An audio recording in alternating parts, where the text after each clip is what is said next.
नमस्कार दोस्तों, आप सभी का एक बार फिर से स्टडी डिलाइट चैनल पर हार्दिक स्वागत है। यूपीपीसीएस प्री एग्जाम 2023 का टेस्ट सीरीज चल रहा है और इसी क्रम में आज हम देखेंगे टेस्ट नंबर 25 को। अब तक हमने कुल 24 टेस्ट को कंप्लीट कर लिए हैं, जिन्हें आप चैनल के प्लेलिस्ट पर जाकर एक साथ देख सकते हैं। तो चलिए शुरुआत करते हैं आज के इस टेस्ट का। पहला प्रश्न है कि लखनऊ अधिवेशन 1916 के संबंध में निम्न में से कौन सा कथन सत्य नहीं है। तो 4 कथन दिया गया है, हमें बताना है दोस्तों कि कौन सा कथन है जो कि लखनऊ अधिवेशन के संबंध में सही नहीं है। पहला है कि इसमें कांग्रेस के नरमपंथी और गरमपंथी दलों का सम्मेलन हुआ, बिल्कुल सही है। तो दोस्तों जो लखनऊ सम्मेलन था, तो सबसे पहले डेट याद रखिएगा, 1916 में यह सम्मेलन हुआ था और इसमें सबसे जो महत्वपूर्ण घटना होती है वो ये थी दोस्तों कि कांग्रेस के जो नरम दल थे और गरम दल थे, दोनों का सम्मेलन हुआ था। दूसरा है कि इसमें कांग्रेस और मुस्लिम लीग के बीच समझौता हुआ, तो यह कथन भी बिल्कुल सही है। इसमें क्या हुआ था, कांग्रेस और मुस्लिम लीग के बीच में समझौता हुआ था। तीसरा है कि इसमें कांग्रेस की अध्यक्षता एनी बेसेंट ने की थी, तो यह कथन गलत हो जाएगा। जो लखनऊ अधिवेशन हुआ था दोस्तों, उसमें कांग्रेस की अध्यक्षता अंबिका चरण मजूमदार ने किया था। तो दोस्तों अंबिका चरण मजूमदार ने किया था, जो एनी बेसेंट दिया गया ये गलत होगा। तो इस प्रकार से जो गलत कथन है वो ऑप्शन नंबर सी, यही इस प्रश्न का सही जवाब होगा। और चौथा कथन है कि इसमें कांग्रेस और मुस्लिम लीग के अधिवेशन एक साथ हुए, यह भी सही है।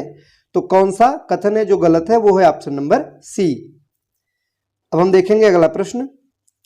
आगे है कि रोलेट एक्ट के संबंध में निम्न में से कौन सा कथन सत्य नहीं है। इसमें भी 4 कथन है जो कि रोलेट एक्ट से संबंधित है, हमें बताना है कौन सा इनमें गलत है। पहला है यह सिडनी रोलेट की सिफारिशों पर आधारित था, बिल्कुल सही है। दूसरा है कि इसे मार्च 1919 में पारित किया गया। दोस्तों रोलेट एक्ट यह 1919 में पारित हुआ था, यह कथन भी एकदम ठीक है। सी है कि जिन्ना ने इसके विरोध में व्यवस्थापिका सभा से इस्तीफा दे दिया, यह कथन भी ठीक है। चौथा है कि मुस्लिमों ने इस कानून का समर्थन किया था। दोस्तों यह गलत है, मुस्लिमों ने इस कानून का समर्थन नहीं किया था। तो दोस्तों रोलेट एक्ट जो कि मार्च 1919 में पारित किया गया, इसे काला कानून भी कहा गया और इसके विरोध स्वरूप जिन्ना, मदन मोहन मालवीय, दोस्तों इन्होंने व्यवस्थापिका सभा से इस्तीफा दे दिया था। तो इस प्रकार से ऑप्शन नंबर डी यह गलत हो जाएगा, यही इस प्रश्न का सही जवाब होगा। अगला प्रश्न है निम्नलिखित में सुमेलित नहीं है। तो आइए देखते हैं। पहला है कि इंडियन एसोसिएशन की स्थापना 1876 में हुआ था, पहले कथन में कहा गया है, बिल्कुल सही है दोस्तों। दूसरा है साइमन कमीशन की स्थापना 1927 में, यह भी सही है। साइमन कमीशन की स्थापना 1927 में इसकी स्थापना हुई थी। इसमें कुल 7 सदस्य थे, सातों के सातों अंग्रेज थे। इस कारण से साइमन कमीशन जब भारत आता है तो इसका पुरजोर विरोध होता है। साइमन वापस जाओ, साइमन गो बैक के नारे लगाए जाते हैं। इसे श्वेत कमीशन भी कहते हैं, याद रखिएगा दोस्तों, परीक्षा में पूछ लिया जाता है। क्यों कहते हैं? क्योंकि इसमें सभी सातों के सातों सदस्य अंग्रेज थे, इसलिए इसे श्वेत कमीशन भी कहते हैं। सी है चौरी चौरा कांड 1922, तो यह भी सही सुमेलित है। दोस्तों चौरी चौरा कांड यह 1922 में यह घटना होती है उत्तर प्रदेश में गोरखपुर के निकट चौरी चौरा स्थान पर। इसके बाद ही महात्मा गांधी ने असहयोग आंदोलन को वापस ले लिया था। अब डी है फॉरवर्ड ब्लॉक की स्थापना 1940 दिया गया है, तो दोस्तों यह गलत हो जाएगा। फॉरवर्ड ब्लॉक की जो स्थापना है यह 1940 में नहीं बल्कि 1939 में इसकी स्थापना हुई थी। कब हुई थी दोस्तों? 1939 में। तो इस प्रश्न का जो जवाब होगा वो होगा ऑप्शन नंबर डी। आगे है निम्नलिखित कथनों पर विचार कीजिए। दोस्तों 3 कथन दिया गया है, हमें यह बताना है कि कौन कौन सा कथन सही है। आइए देखते हैं। पहला है कि इंडियन होम रूल सोसाइटी की स्थापना श्यामजी कृष्ण वर्मा ने की थी। तो ये तो सही है। तो आप लोगों ने पढ़ा होगा दोस्तों कि श्यामजी कृष्ण वर्मा द्वारा इंडियन होम रूल सोसाइटी की स्थापना की जाती है, बिल्कुल सही है। दूसरा है करजन वायली की हत्या मदन लाल ढींगरा ने की थी, यह भी सही है। तीसरा है कि भारतीय क्रांति की मां मैडम भीकाजी कामा को कहा जाता है। तो तीसरा भी कथन सही है दोस्तों। भारतीय क्रांति की मां किसे कहते हैं? तो मैडम भीकाजी कामा को कहा जाता है। इस प्रकार से कौन सा कथन सही होगा? तो पहला, दूसरा, तीसरा तीनों सही है। तो सही जवाब होगा ऑप्शन नंबर डी। उपरोक्त सभी कथन बिल्कुल सही हैं। आगे है निम्नलिखित कथनों पर विचार कीजिए। इसमें भी दोस्तों दो कथन दिया गया, इसमें हमें बताना है कौन सा सही है कौन सा गलत है। तो पहला कथन है कि महात्मा गांधी ने क्रिप्स प्रस्तावों को उत्तर दिनांकीय चेक कहा था। तो दोस्तों बिल्कुल सही है। क्रिप्स प्रस्ताव को महात्मा गांधी ने कहा था कि यह एक उत्तर दिनांकीय चेक है। तो पहला कथन तो सही है।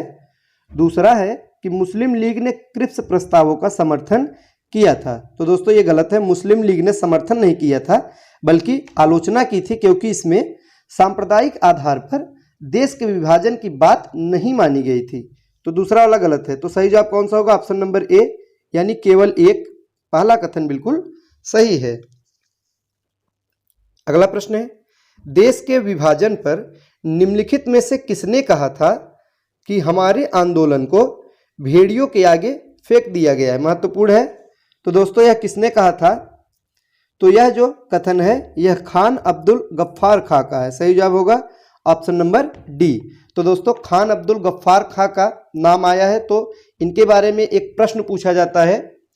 वो प्रश्न ये है कि सीमांत गांधी किसे कहते हैं? तो दोस्तों खान अब्दुल गफ्फार खां को सीमांत गांधी भी कहा जाता है। और इन्होंने देश के विभाजन पर दोस्तों आक्रोश व्यक्त करते हुए कहा था कि कांग्रेस नेतृत्व ने उनके आंदोलन को भेड़ियों के आगे फेंक दिया है। तो यह कथन इन्हीं का है। आगे है, महात्मा गांधी की हत्या के आरोप में नाथूराम गोडसे के साथ और किसे फांसी दी गई थी?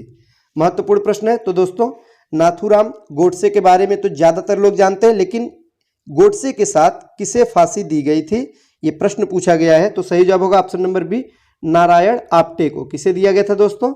नारायण आप्टे। तो महात्मा गांधी का जब हत्या हुआ था दोस्तों, तो उनके हत्याकांड में कुल 12 अभियुक्त बनाए गए थे। कितने? 12 अभियुक्त बनाए गए थे। और जिसमें फांसी की अगर बात की जाए तो नाथूराम गोडसे और नारायण आप्टे को फांसी की सजा हुई थी। और जो बचे हुए दोस्तों 10 अभियुक्त थे, उनमें से एक सावरकर को बरी कर दिया गया था। और बाकी जो उसके बाद 9 अभियुक्त थे, उनमें से 6 को कारावास की सजा हुई थी। और जो बाकी फिर 3 बचते हैं अभियुक्त, उनमें गंगाधर दंडवते, गंगाधर जाधव और सूर्यदेव शर्मा केस चलने के समय से ही फरार हैं, जिनका 76 सालों से अब तक कोई भी पता नहीं चल पाया है। आगे है, हॉर्न ऑफ अफ्रीका के अंग है। तो दोस्तों इस प्रश्न का सही जवाब होगा option number C, Somalia, Ethiopia एवं जिबूती। तो सही जवाब क्या होगा? Option number C. दोस्तों जो हॉर्न ऑफ अफ्रीका है यह अफ्रीका के उत्तर पूर्वी भाग में स्थित भौगोलिक क्षेत्र है और इसका जो आकार है वो सींग जैसा इसका आकार है। और इसके अंतर्गत सोमालिया, इथियोपिया, जिबूती और इरिट्रिया आते हैं। आगे है, बाब अल मंदेब जल संधि किन 2 भौगोलिक भागों को अलग करती है? तो दोस्तों इस प्रश्न का सही जवाब होगा ऑप्शन नंबर बी, सोमालिया को यमन से। जो बाब अल मंदेब जल संधि है दोस्तों, वो सोमालिया यानी अफ्रीका को यमन यानी एशिया से अलग करती है और लाल सागर को अदन की खाड़ी से जोड़ती है। इसके बाद है, निम्नलिखित में से कौन संसार की सबसे बड़ी पोतवाहक नहर है? तो दोस्तों स्वेज नहर है। कौन सा है? स्वेज नहर। जो स्वेज नहर है यह विश्व की सबसे बड़ी पोतवाहक नहर है। और स्वेज नहर प्रश्न पूछा जाता है कि किस सागर को, किन 2 सागरों को आपस में जोड़ती है? तो भूमध्य सागर को लाल सागर से जोड़ती है। आगे है, निम्नलिखित में से कौन सा देश विषुवत रेखा पर अवस्थित नहीं है? तो दोस्तों इसमें से नामीबिया जो है यह विषुवत रेखा पर यानी भूमध्य रेखा पर अवस्थित नहीं है। अब आइए हम देखते हैं कि भूमध्य रेखा यानी विषुवत रेखा पर अवस्थित देश कौन कौन से हैं। तो सोमालिया है, केन्या है दोस्तों, और गैबन है, युगांडा है, कांगो गणराज्य, ये सभी विषुवत रेखा पर अवस्थित देश है। आगे है, निम्नलिखित देशों में से कौन सा देश स्थलबद्ध यानी लैंडलॉक्ड देश नहीं है? तो वो है घाना। दोस्तों सही जवाब होगा ऑप्शन नंबर डी, घाना। आगे है, भारत में कर्क रेखा जिस राज्य से होकर नहीं गुजरती वो कौन सा राज्य है? Option A Gujarat, B Rajasthan, C Tripura या डी मणिपुर। तो दोस्तों मणिपुर से होकर नहीं गुजरती। तो कर्क रेखा के बारे में आइए अब हम बात करते हैं दोस्तों। तो जो कर्क रेखा है यह भारत के ठीक बीचों बीच से होकर गुजरती है और कुल कितने राज्यों से होकर गुजरती है? तो 8 राज्यों से। सबसे पहले ये परीक्षा में पूछा जाता है दोस्तों। तो अगर पूछा जाएगा कितने राज्यों से होकर गुजरती है कर्क रेखा, 8 राज्यों से, और 8 राज्यों का नाम भी याद रखिएगा क्योंकि परीक्षा में कई बार पूछा गया है। तो इसको याद करने के लिए एक ट्रिक मैं बता रहा हूं दोस्तों, जिसके सहारे आप आसानी से याद कर सकते हैं कि कर्क रेखा भारत के कितने कितने राज्यों से होकर गुजरती है। तो वो जो ट्रिक है वो है मित्र पर गमछा झार।